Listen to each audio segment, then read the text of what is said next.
This morning, the Ghana cedi has started appreciating against some major trading currencies.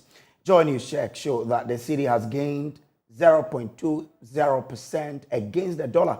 Let's take a quick look at the forex market this morning. Now, if you look at what's happening, the Ghana cedi is going for, the dollar is going for 9 cedi, 90 pesos to the dollar, also selling at 11 cedis, 0.77 pesos to the pounds. It is also selling at 9 to 7 cedis. The euro is selling at 9 cedis, 70 pesos. That's what the forex market looks like this morning. So that's what is happening on the forex market. So let me just go over how the forex market is this morning. So if you look at the performance, the dollar is selling for 9 cedis, 90 pesos. That's how much the dollar is selling. The pound is also selling at 11 cedis, 70 pesos. That's what a pound is selling for on the market this morning. It is also doing, the euro is doing 9 cedis, 87 pesos. So that's how much it's selling on the market this morning. But this is coming a day after government of Ghana announced that it has received in full the $750 million loan from the Afri-Exim Bank. But could that be the only factor resulting in the recent appreciation? My colleague Elton Brobe joins me on Zoom with some information on this development. Elton, what have we gathered? Well, so Kojo, what we are picking is that already the $750 million, the Exim, loan has already hit the accounts of Bank of Ghana, and that perhaps explains the reason why we have some dollars in the system. So there's availability. Remember last week we were told that the deficit was around $80 million. That is how much businesses want and they are not getting. So there was a deficit of $80 million needed to be filled. And what we are picking is that with the $750 million available, government has now the capacity to meet the demands of those in need of dollars for especially import. These are the OMC, the oil marketing companies, and the other business that require dollars on a daily basis to transact their business. But with the availability of dollars by the Bank of Ghana, what it means is that they no longer have to go to the black market, if you like, to buy dollars at a high rate. So there is this money available, $750 million US. The government has made it clear that part of the money will go into the payment of contractors, the payment of ongoing works already undertaken by government, meaning that there will be a lot of dollars to convert into cedis for businesses. If you put that aside, government is also expecting about $1.5 billion from the cocoa syndicated loans, and that is expected to come in somewhere in October. That will make available the needed money for Ghana Cocoa Board to purchase beans. So you have dollars buying cedis, meaning that there will be a lot of dollars available for those that require. So this has been government, expectation all along. And then gradually, the 750 is available. But last week we were told by the Minister of State at the Finance Ministry, Charles Adibwahim, that we should expect some stability in the currency, arena this week. It looks like it is beginning to bear fruit. 750 available, 1.5 coming in October. And the expectation is that there will be over $2 billion available for businesses to fall on. And that means that if world crude oil on the world market falls, we should be able to see evidence of it at the pumps, because then dollar will be available to the OMC to go out there and buy, the product and bring it down so that we can, the citizens or those who buy for can have some reliefs. What do we know about the negotiation with the International Monetary Fund? So as you are aware, the finance minister was out of town for almost 2 weeks. Now, amongst his engagement was this meeting of the managing director of the International Monetary Fund, Kristalina Ivanov-Jovieva in Washington, D.C. Yesterday, we reported a tweet by the IMF, managing director, in which he said that discussions were very constructive and that the IMF is ready to offer government some effort of assistance at restoring the economic to pre-pandemic state. Now, what I'm picking from the finance ministry is that was the first of such meeting. Now, the broader meeting has also started, again being led by the finance minister. And there's an agreement that was already been reached between government of Ghana and the IMF. And the IMF is willing to approve $3 billion. That is a financial package for Ghana in the fourth quarter of this year, that we are looking at between October to December. Government of Ghana should receive some $3 billion in financial package. Now, the funds will come in tranches as a balance of payment support. At least what we are picking is that the first $1 billion may however come in by the end of the first quarter of 2020. So that is between February and March. So $3 billion will be signed on between October and December this year. But you are likely to see $1 billion hit the accounts of Bank of Ghana by the end of the first quarter of 2023. All right, thank you very much. So that's my colleague Elton John Brobe with those details. They're joining us for more on this is economist Dr. Josh Bamfo, senior partner at Anderson Tax Nigeria. Doc, thank you so much for joining us. What could be causing the cedi to gain some point against the dollar now? My colleague have just enumerated the fact that the Afri-Exim Bank loan is here. IMF is also going to support us. The syndicated loan will be coming. Are these the factors, or there are more? Major factors, that is driving the appreciation of the cedi. As we discussed the last time, it is very important that BOG injects more US dollars into the market and to meet the excess, demand, in that particular market, and that is very critical. Apart from the fact that we have the Afri-Exim loan of 750 million hitting the bank, the account of BOG, you need to also bear in mind the importance of the signaling effect when it comes to speculators. Whenever there's a shortage, what happens is that it's a self-fulfilling prophecy. Agents within that market also feed into it.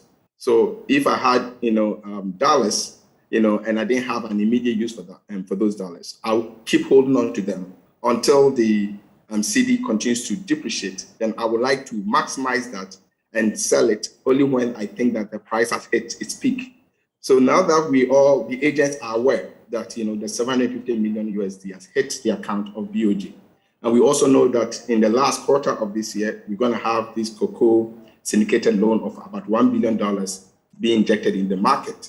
And the likelihood that we might get another $1 billion in the first quarter of 2023 through the IMF program as a potential first tranche of loans. If I'm a speculator, I'm like, look, there's going to be a consistent injection of USD into the market for the next, 6 months, for example.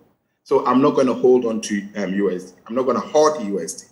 So speculators are going to react quickly by trying to sell off, having short sell of those USD. And that then injects more USD into the market. And that leads to a further appreciation of the Ghana cedi against the USD and other hard currencies. So apart from the funds being available now to meet the excess demand, it's also going to have some signaling effect for speculators, and that will reinforce the appreciation of the USD, at least in the short to medium term. But ultimately, we need to restructure our economy so that we become more export-oriented, so that we don't actually have this problem going forward. We cannot be dependent on dollars to always solve these problems. This is a short-term remedy. Ultimately, you need to restructure your economy to be more export-oriented and more import substituting to have a sustained solution to this problem.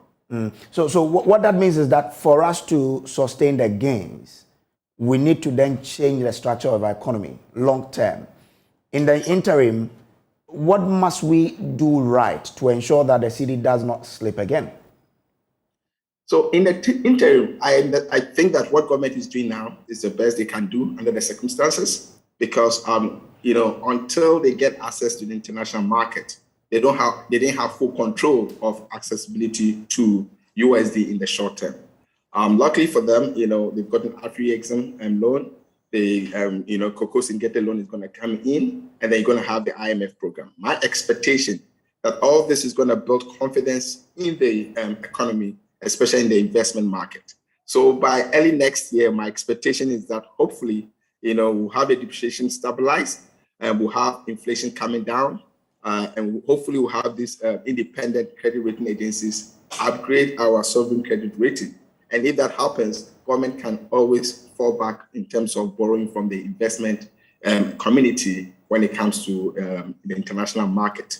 But that said, all these are short-term remedies, all right? So I can expect the economy on the path of stabilization, but we need to go back to our growth strategy of industrialization and export orientation. That is the only way we can have a sustained, stabilization of the economy and back to the high economic growth rate we experienced prior to COVID-19 in 2020. But is that not what the government wanted to do with the introduction of the 1D, 1F, which is still landed us where we are? What should they be doing differently now? All right. So the 1D, 1F, one district, one factory was an excellent industrialization policy. What was important is you need other factors to, help you make it a success. One of the major factors that is going to help the 1D, one factory, if it's implemented well, to be a success, is access to, the African market through the Africa Continental Free Trade Agreement. Hitherto, most of our exports were going outside of Africa. Today, we can access, other African countries, at very low or even zero import duty rates. So that is a potential, market that we need to tap into. And that's the reason why I believe that the government refocus on the one district, one factory, which is a highly decentralized industrialization program, would help with our export orientation mindset and program going forward. So I believe that once we stabilize the economy and we re-emphasize in making sure that we have industries that manufacture products, especially raw materials, process them and export them to the African market as well as outside of the African market, and also provide for some consumption locally in terms of import substitution so that we don't have excess demand for imports, which can then lead to this problem down the line. Then we can actually have a sustained solution to this depreciation problem. Thank you so much, Doc, for joining us. Dr. Josh Bamfo is head of transfer pricing at Anderson in charge of Africa and the Middle East. Now, the incumbent JCR executives of the Kwame Nkrumah University of Science and Technology has petitioned the University Council to reverse the decision to scrap the JCR system. According to the student, the decision to abolish the JCR system is, among others, a decision to disarm the SRC, which is the official mouthpiece of students. They also argue that abolishing the JCR concept will deepen the cracks between rival halls of the university. But how do they explain these concerns? Let me share with you the extract that they've brought. Now, with reference to the new directives of the University Council on matters of resolving the issues of student hall clashes on campus communicated to the student populace with a release referenced KNUST UC 12, the Speaker of the KNUST Student Parliament House, Right Honorable Suleimana Shamuna, summoned an emergency consultative student leaders meeting chaired by the Secretary of the SRC, Ms. Benedicta Tiwa Amankwa, on Sunday, 28th of August, 2022. Now, according to them, upon a critical analysis of the issues of current happenings on campus and the respective responses from the university management, all student leaders at the said meeting arrived at the following resolution. The decision to abolish the JCR system is also a decision to disarm the SRC, which the University Guide and Code of Conduct termed as the official mouthpiece of the university student.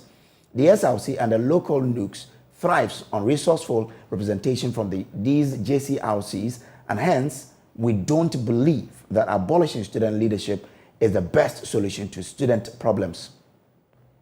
Now, they continue to say, our questions on this are that, is management scrubbing student representation at hall level totally? Are the halls going to be run by only the senior staff? If no, are the students going to be represented on the hall councils? If yes, then abolishing the JCR system is needless in our bid to solving the issues of hall. So that's what the statement says. So in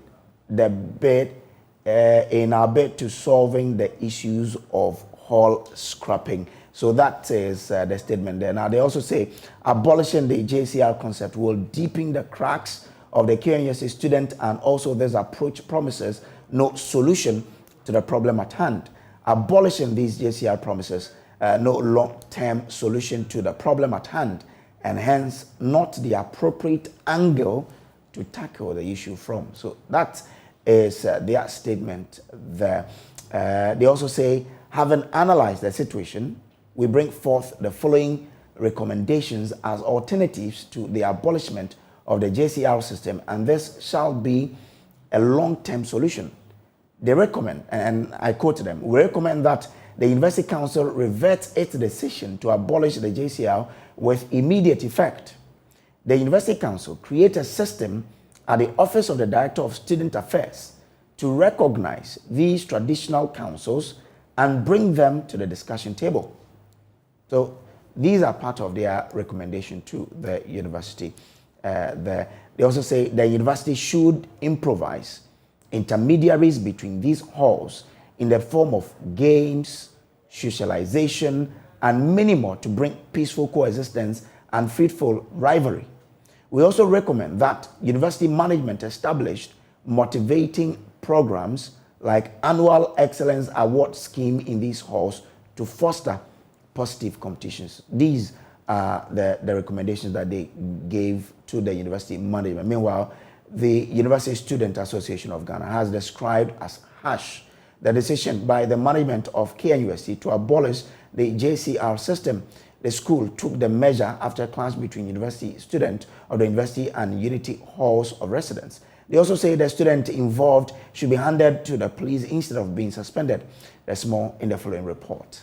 USAG is kicking against the decision of the Governing Council of Kwame Nkrumah University of Science and Technology to abolish student governance in halls of residence within the university. This decision followed violent clashes on the KNUST campus between residents of Unity and university halls, which led to injuries and damage to property. Management announced a raft of decisions, including suspending student activities and cancelling JCR governance systems in the university. At a news conference Monday, the University Students Association of Ghana, USAG, has also backed calls of its mother union, NUG's KNUST management, to reverse the decision. USAG has described the decision as harsh and one that will not yield any result. Christian Anderson Intifo is president of the association. Unfortunately, however, in the course of our engagement, the University Council of KNUST, at their meeting held on Friday, 26 August 2022, based on the report from the fact-finding committee referred to the council by the executive committee of the university, recommended the complete abolishment of the JCR system of leadership in all the traditional halls of residence in KNUST, alongside some other recommendations on the matter. The latter recommendations of which we find to be very auspicious. To begin with, the decision to abolish the JCR system is a decision that we strongly believe is too harsh and will not yield the expected result for which it is being implemented. USAG is also calling for an immediate review of the latest decisions by the Governing Council. All stakeholders, including religious and pressure groups on campus, must begin to draw their roadmap towards reorienting their members who involve themselves in these retrogressive actions on campus. We anticipate the university will consider alternatives which will inure to the benefit of all members of the university community. Again, all structures that have failed to deliver on their mandates in curbing these occurrences must develop new roadmaps towards addressing the issue. The JCR alone cannot curb this problem. This becomes the second national student institution taking a stand against the decisions of the KNUST University Council. Francisca Adi's report for JoyNews. Now, moving on, the Center for Climate Change and Food Security, CCFS, is alleging that the genetically modified cowpea, BT cowpea, which is to be released onto the Ghanaian market by the Savannah Agriculture Research Institute, contains the highest toxin ever seen in a transgenic plant.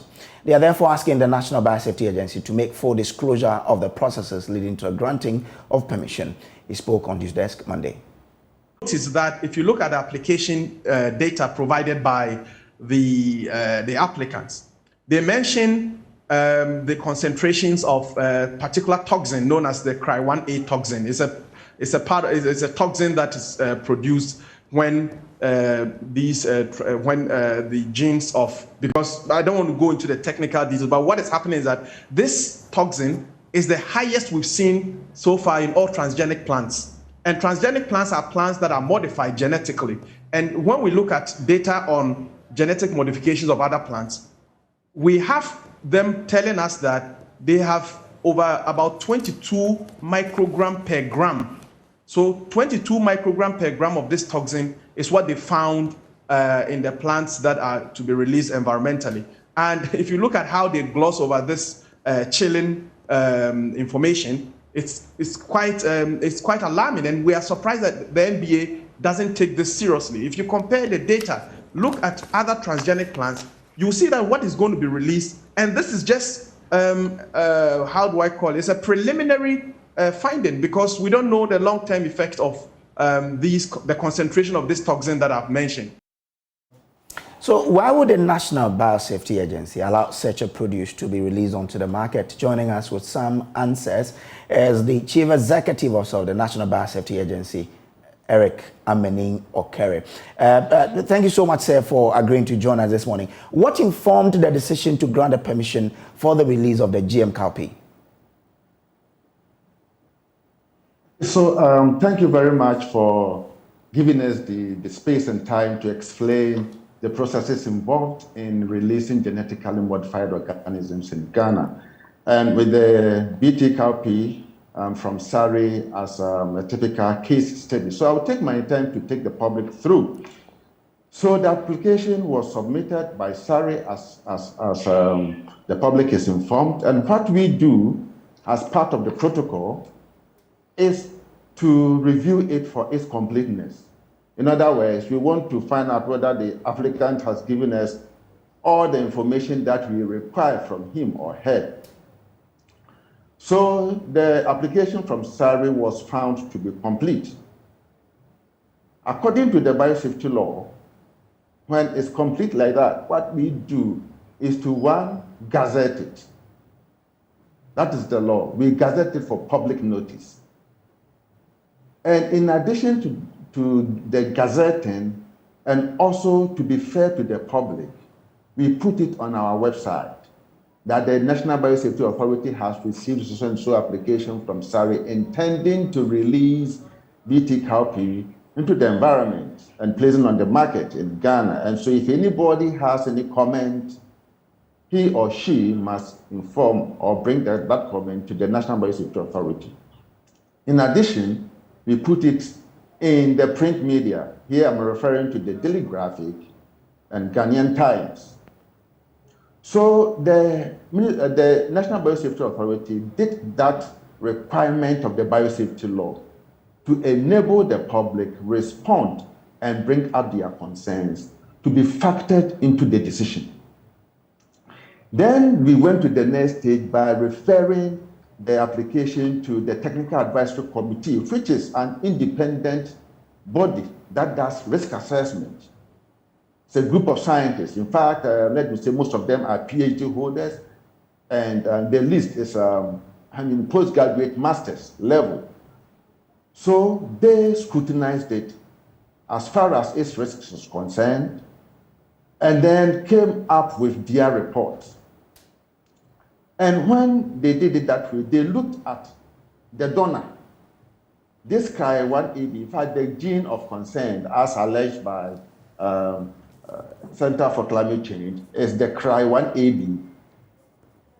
Which organism is the donor? And the donor here is Bacillus thuringiensis. It's a soil-borne bacteria. And anybody can Google Buffalo Stragensis, and one can get information about it. That provided the CRY1AB gene. So they will look at the gene. Is the gene toxic? Now, the CRY1AB is only toxic to Diptera insects, insects with 2 wings. Now, it's not toxic to human beings. It's not, mammals. Let's put it. It's not toxic to mammals. It's not toxic to birds. It's not toxic to reptiles. It's not toxic to fish, except Diptera insects. So the target here is the Maruca insect, which the cowpea has been modified to resist. And then they looked at the mode of transmission.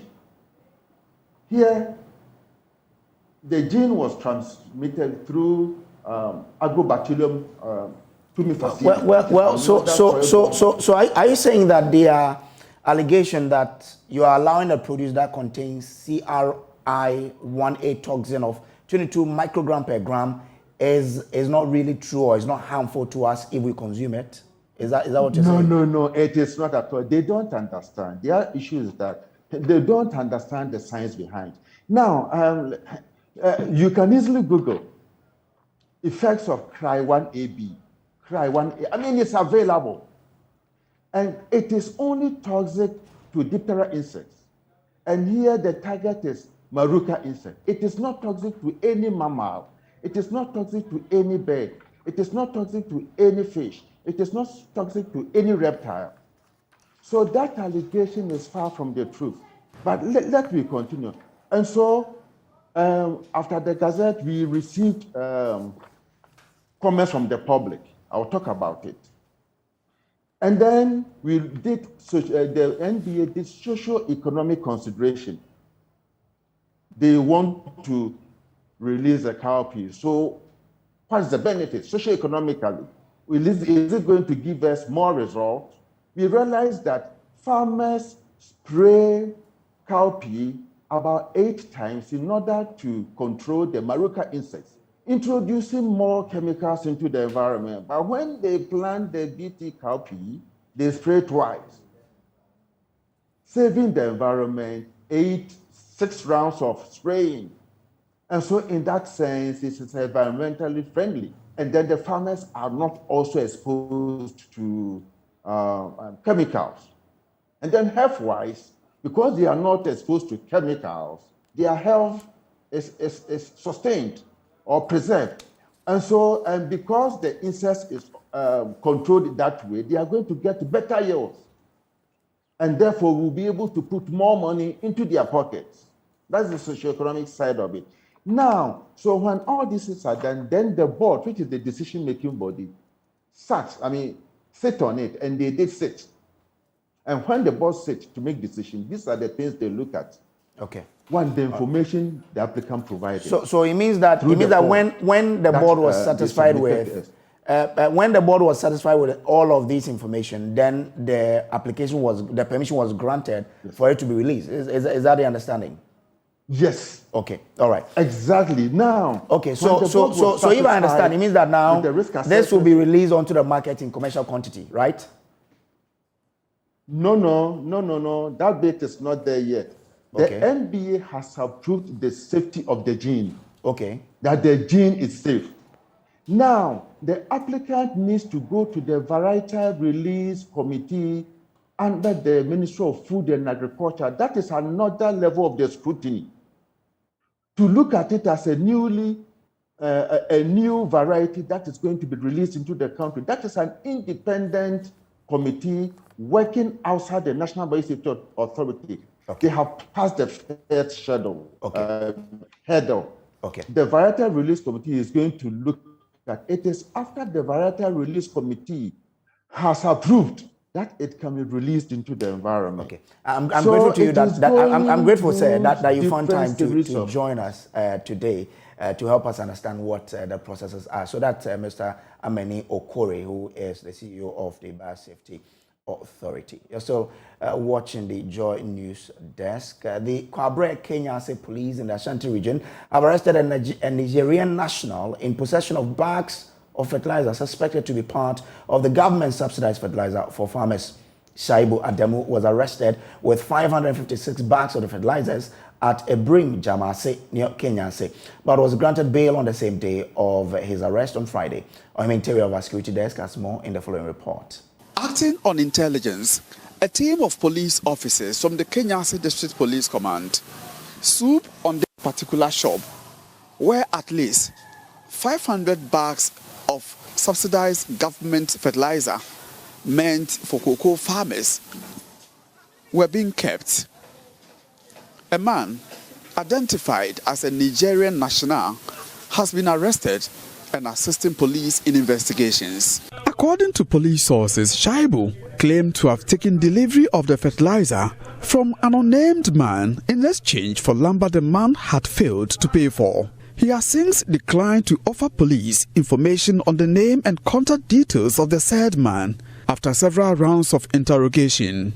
The fertilizers in 50 kg sizes have Ghana Cocoa Board inscriptions embossed on the sacks. It was seized from a warehouse at Ebrim Jamase on the Kenyase Amuom Achiasi Road after police intelligence. The Ashanti Regional Police Criminal Investigations Department has taken over investigations whilst police launch a manhunt for suspected accomplices. Meanwhile, Cocoa Board has confirmed the fertilizers were meant for distribution to a group of farmers. From Kumasi, for Joy News, Ohemintiria reporting. And on this note, we'll take a break. We'll be back with business. Stay on with us.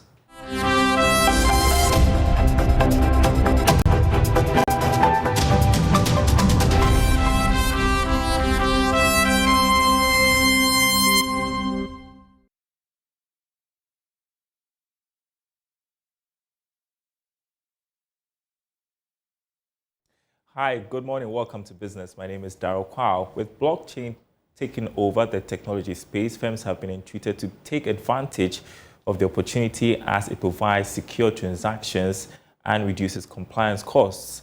According to President of VX Technologies, Justin Pauly, this is necessary to speed up data transfer processing and efficiency of the operations. Speaking to Joy Business at a forum to discuss Ghana's future on blockchain, he called for more investments for the sector. Blockchain can greatly improve supply chains by enabling faster and more cost-efficient delivery of products, enhancing product traceability, improving coordination between partners, and aiding access to financing. According to Pauly, blockchain enables an unprecedented amount of individual control over one's own digital data. Ghana's future and blockchain are intertwined, and they're looking very, very bright. The reception we've gotten from both business and the leaders in government, along with the regulatory environment, the wonderful companies that are here, and the progress that Ghana has made on its own, just developing as a tech hub, all are things that point to a wonderful future for Ghana, and we're happy to be a part of that. Absolutely. So amongst the things you just mentioned, it's really bringing trust back to people that you may not know or have a trusted relationship with. So it allows companies to expand in ways that they couldn't earlier because they don't or can't previously have trusted who they're dealing with. It also allows companies to be more efficient in terms of HR personnel, achievements, and hiring. President for VX Technologies Ghana, Prince Akoto Adepa, said Ghanaian businesses should be swift in taking advantage of blockchain technology. Emerging technology, especially to those of us in Africa, which is more a developing country, we stand the chance to take opportunity of this emerging technology that actually comes with a lower cost of storing data, and then also the fact that the security of this platform is so high and it's in fact top in the world now. So there's no reason why any business that wants to have credible and authentic information to work with should not look at not taking advantage of blockchain technology, especially the products that we as VS Technologies have rolled out. Manager for Special Projects at the American Chamber of Commerce Ghana explained the need for a partnership with VX Technologies. VX Technology, it's one of our members. In AmCham, we exist to promote the commercial, economic, education and cultural ties between Ghana and the US. So once they are members, we are excited to be part of them because we are going digital. Now everybody's going digital. So we are excited to partner with them just to make sure that once they are partners, once everything is also going on well with them, the chamber is growing, our members are also doing well. In a blockchain system, the ledger is replicated in a large number of identical databases, each hosted and maintained by an interested party. AngloGold Ashanti Ghana, Obuasi Mine, has presented agric extension tools to officers in the Ashanti region to fight climate change. The tools are to support the mining firm's climate-resilient oil palm project, which is part of the 10-year socio-economic development plan. There's more in this report.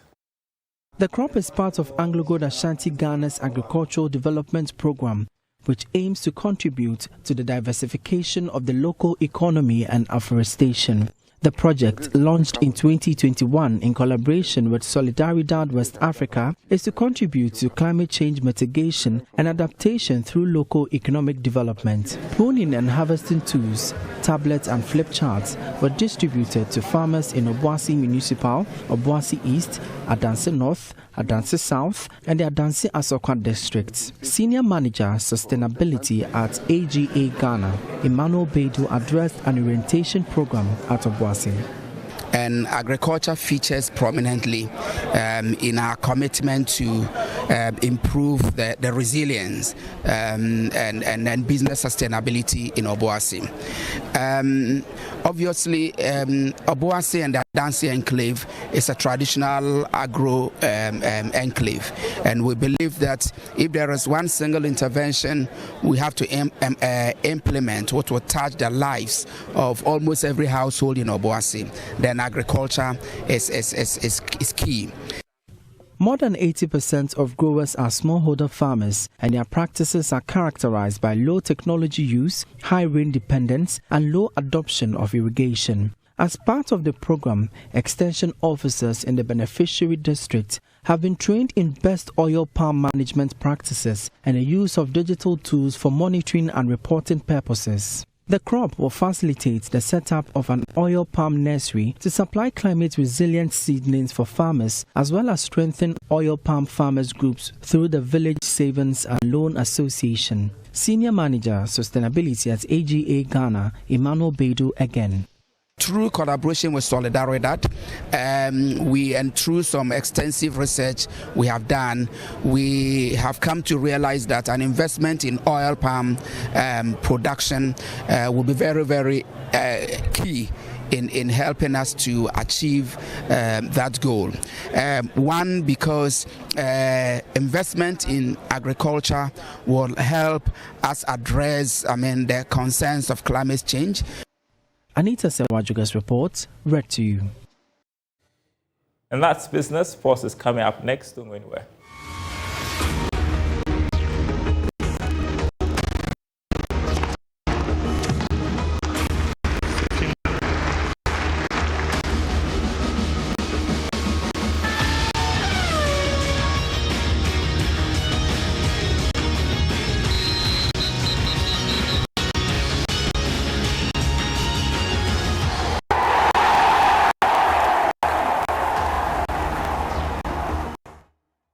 All right, welcome back. Let's talk about sports now. And Muftau Nabila is here with the latest. Yes. Hi.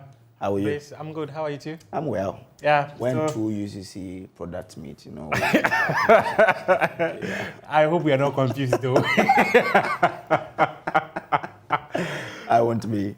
I am not also, so yeah, we are of sound mind. So. Exactly. Yeah. So, but they say UCC students, they say because of the kind of questions they often give us, we are complex students. No, it makes us sharper, really. Maybe that's what they don't understand. So. many people will not even understand until you go there. Talk about the GFA. They are currently holding their 28th Congress at the Ghana Soccer Center of Excellence. The FA president, Kojo, just delivered his speech a couple of minutes ago, and he mentioned some key things in that speech. One of them is that they've been able to secure sponsorship for the Division 1 League. Okay. About $250,000. Access Bank has agreed to become the headline sponsor of the Division 1 League. Okay. Melcom has also agreed to provide each club 5,000 Ghana cedis vouchers for the next 2 years. So these were some of the key things the FA president mentioned. He also mentioned that in the next football season, they want to play most of their matches under floodlights. So what it means is that they will play matches on Monday and on Friday.